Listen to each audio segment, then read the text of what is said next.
कुछ ऐसे भी लोग हैं हमारे समाज में, हमारे हिंदू समाज में, जो हिंदू होते हुए भी हिंदू धर्म, सनातन धर्म और हिंदू धर्म के जितने भी शास्त्र हैं उसका विरोध करते हैं सार्वजनिक रूप से टीवी पर आकर और अपने आप को अम्बेडकरवादी मानते हैं। मैं उनसे पूछना चाहता हूं कि अंबेडकर जी ने जितनी शिक्षा ली थी क्या आपने उतनी शिक्षा ली है?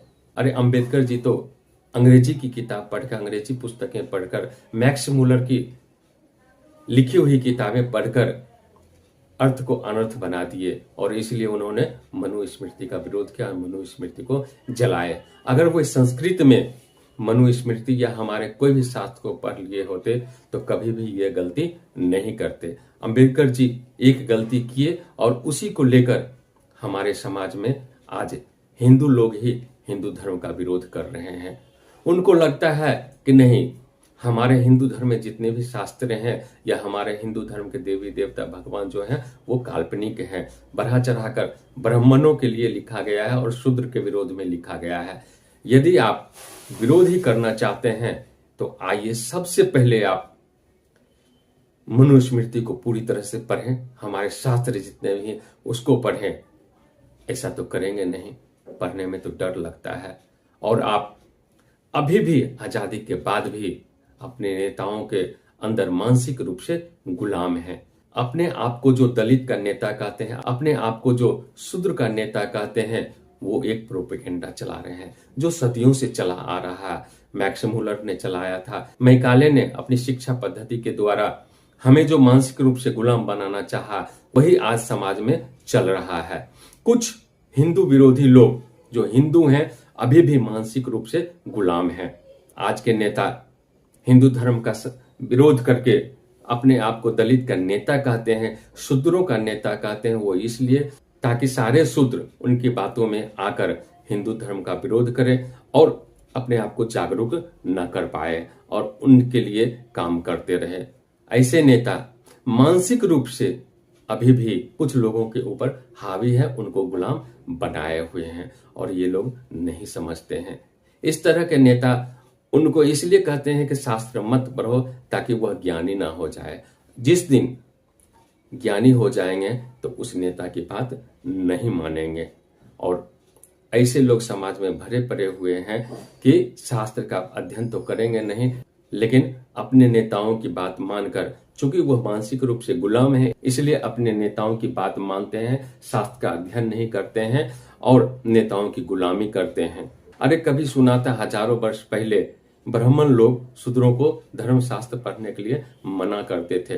कहा जाता है, ये लोग कहते हैं कि पहले ब्राह्मण लोग शूद्रों के कान में शीशा घोलकर डाल दिया करते थे ताकि यह शास्त्र की बातें ना सुने और पढ़ने नहीं दिया जाता था। पता नहीं यह कितना सत्य है, लेकिन आज प्रत्यक्ष रूप से देखने को मिलता है जो अपने आप को शूद्र और दलित का नेता कहते हैं, ऐसे समाज में लोग हैं जो उनकी बात पर चलते हैं, उनके कान में शब्द रूपी शीशा घोलकर डाल देते हैं ताकि वह शास्त्र का अध्ययन नहीं कर पाए। जो लोग हमारे मनुस्मृति का विरोध करते हैं, कहते हैं इसमें तो महिला विरोधी बातें लिखी हुई है, महिला को जन्मजात शूद्र बताया गया है और शूद्र अछूत होते हैं। अगर आप अंबेडकर जी को मानते हैं तो कम से कम अंबेडकर जी का यह किताब हु वेर द शूद्रा पढ़ लिए होते तो आपको शूद्र होने पर गर्व होता।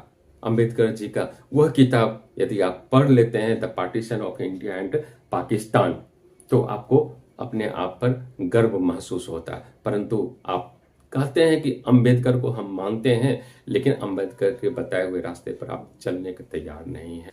अपने आप को तथाकथित अंबेडकरवादी मानकर हमारे शास्त्र का विरोध करते हैं, खुद तो अर्थ समझते नहीं हैं और लोगों को बरगलाने की बातें करते हैं। अरे आप पूरी तरह से मनुस्मृति का अध्ययन तो कर लीजिए, हमारे रामायण का अध्ययन तो कर लीजिए, लेकिन ऐसा तो आप करेंगे नहीं, क्योंकि आप भी जानते हैं कि पूरी तरह से अगर आप पढ़ लिए तो लोगों को आप बरगला नहीं सकते। बस अच्छी बातें तो आपको दिखती नहीं है, सिर्फ रामायण से एक चौपाई आधा अधूरा उठा लेते हैं, शूद्र गंवार ढोल पशु नारी, और तो कुछ पता नहीं है आपको और इसका अर्थ का अनर्थ करते रहते हैं।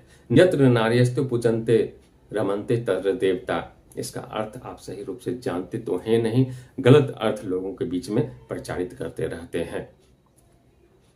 जबकि इसका असली अर्थ है कि जिस समाज में, जिस घर में नारियों की, स्त्रियों का सम्मान होता है, पूजा होता है, उस घर में देवता अर्थात दिव्य गुण आते रहते हैं। जहां दिव्य गुण आएंगे उस घर का संस्कार बढ़ जाएगा, मान मर्यादा बढ़ जाएगा। अगर आप इस तरह के अर्थ समाज में बढ़ाएंगे, परंतु आपको तो मान मर्यादा से मतलब है नहीं, आप ऐसे नेताओं को फॉलो करते हैं, ऐसे नेता का सम्मान करते हैं जो महिला विरोधी खुद रह चुके हैं, जो शूद्र विरोधी खुद रह चुके हैं। विरोध करने से पहले आप पढ़ तो लें, अध्ययन तो कर लें, लेकिन नहीं, अपनी संस्कृति का विरोध करेंगे, अपने शास्त्र का विरोध करेंगे। उनके लिए तो यही कहा जा सकता है कि ऐसे लोग अपने वास्तविक पिता को पिता नहीं मानते हैं, बल्कि दूसरे धर्म के जो फादर हैं, अब्बा हैं, उनको अपना पिता मानकर चलते हैं। जो दूसरे को पिता को ही अपना पिता मानेंगे, उनके लिए तो खैर समझाना ही बेकार है। हमारे शास्त्र में इतनी अच्छी अच्छी बातें लिखी हुई है, अगर आप पढ़कर जीवन में उतार लेंगे तो आपका जीवन धन्य हो जाएगा। अगर आप में इतनी हिम्मत है, आप समाज में सुधार करना चाहते हैं, अगर आप समाज सुधारक बनना चाहते हैं, जो दूसरे धर्म के पुस्तक हैं उनमें बहुत सारी कमियां हैं, बहुत सारे गलत बातें लिखी हुई हैं, जरा उसका विरोध करके तो दिखाएं। हिम्मत नहीं है, एक शब्द नहीं बोल पाएंगे। क्यों नहीं बोल पाए? क्योंकि आप तो अपने वास्तविक पिता को पिता मानते नहीं हैं, बल्कि फादर और अब्बा को अपना पिता मानकर चलते हैं। जबकि कहा गया है कि स्वधर्मे निधनम श्रेया परधर्मो भयावह। आप जिस समाज में हैं, जिस परिवार में हैं, आपका परिवार ही सबसे प्रिय होना चाहिए, आपका समाज ही सबसे प्रिय होना चाहिए। दूसरे के समाज में जाएंगे तो आपको मान और सम्मान कदापि नहीं मिलने वाला है।